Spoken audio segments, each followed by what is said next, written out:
মুহূর্তে আলোচিত খবর হলো বাংলাদেশে আশ্রয় নেওয়া ৮ লক্ষ রোহিঙ্গার মধ্যে ১,৮০,০০০ জনকে প্রত্যাবাসনের জন্য উপযুক্ত হিসাবে চিহ্নিত করেছে মিয়ানমার কর্তৃপক্ষ।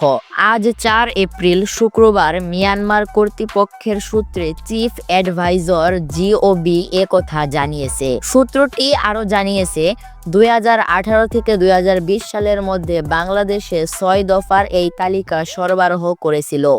এখনও আরও ৭০,০০০ রোহিঙ্গার চূড়ান্ত যাচাই বাছাই চলছে। আজ ৪ তারিখ শুক্রবার ব্যাংকে ষষ্ঠ বিমস্টেক শীর্ষ সম্মেলনের ফাঁকে এক বৈঠকে মিয়ানমারের উপপ্রধানমন্ত্রী ও পররাষ্ট্রমন্ত্রী ও থান সিউ তথ্য জানান। তিনি বাংলাদেশের প্রধান উপদেষ্টার উচ্চ প্রতিনিধি ডক্টর খলিলুর রহমানের সাথে বৈঠকে বলেন, এটি রোহিঙ্গা সংকট সমাধানের পথে একটি বড় অগ্রগতি। তিনি আরও জানান, তালিকায় থাকা বাকি ৫,৫০,০০০ রোহিঙ্গার তথ্য দ্রুত যাচাই করা হবে।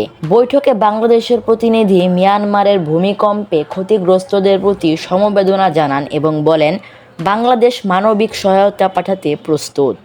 খবর বিশ্ব বাংলা, ঢাকা।